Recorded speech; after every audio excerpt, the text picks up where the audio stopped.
So I started roughing this bowl out. It was a crotch piece, oak. And after I thought about it, I said, why not start filming it? Give these guys an extra video. So I'm not sure exactly what this is going to be yet, but welcome, and I hope you enjoy the ride.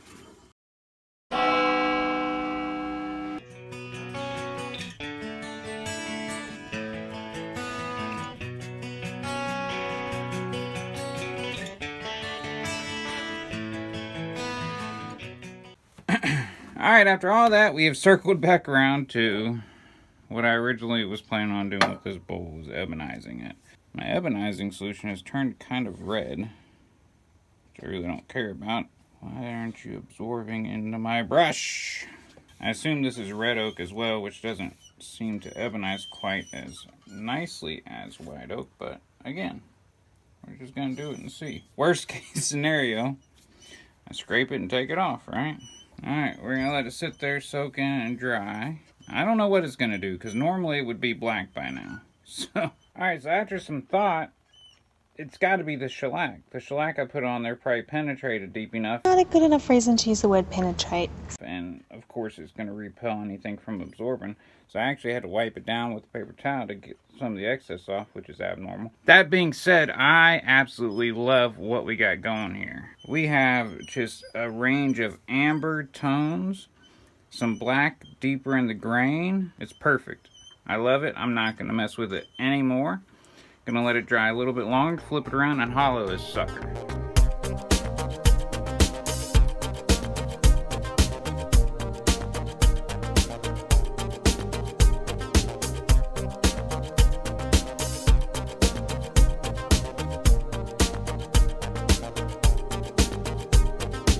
Every 4 computers now have primary control of critical vehicle functions.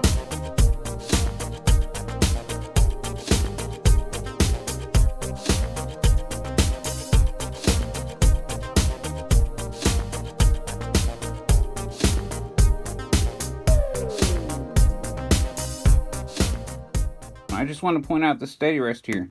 Really nice. Also comes with a small one in the set and a 12-inch round bar. I cut down to 6 inches because I already had a 12-inch one. Really affordable set. I think it was from PSI. I don't know. I'll link it in the description because 1-inch post, there's not really many affordable options out there other than making them yourself. So you wouldn't believe how much this really comes in handy when you got a lot of reach on your tool. Getting it this close, that deep, takes out a lot of vibration. Yeah, that's really all I got to say, so I'll bring you back when it's time to sand. Alright, here we go. 80.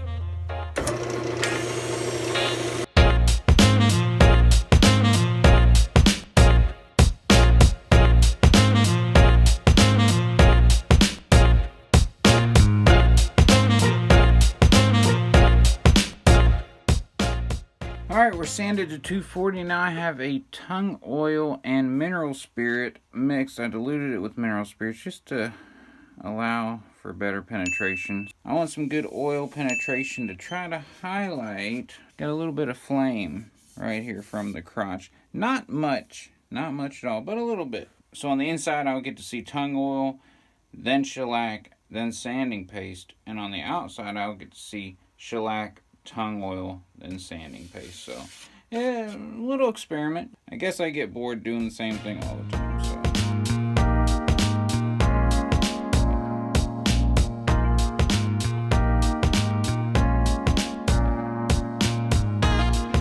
and when applying any kind of oil finish, if you see any dry spots start to form, you just re-oil it.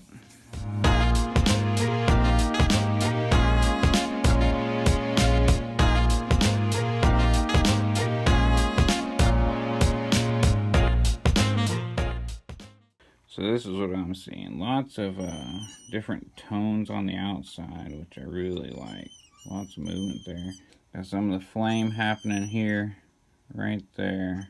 And then the inside just left natural. You know, honestly, I'm not a huge fan of oak. And then, oh, looky there, the turquoise on the rim. God, man, this is...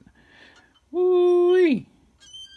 Talk about some happy accidents. We don't make mistakes. We have happy accidents. That might be the title of this video, a happy accident.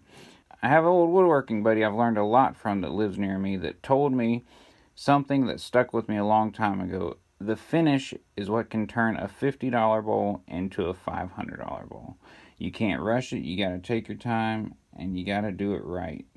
So I'm going to put some latex gloves on because we're going to wipe it down with a Scotch-Brite pad.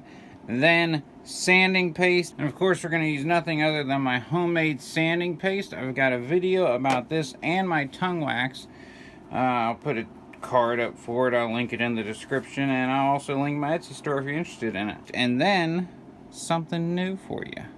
Alright, so we're off lathe, and that's fine. I really like it. I hit all the cracks with compressed air and then wiped down what blew off, and so there might still be a little bit of abrasive paste and some cracks or some paper towel, but that's not a big deal because I'm going to finish this with the wax anyways. And the wax I'm going to use is my brand new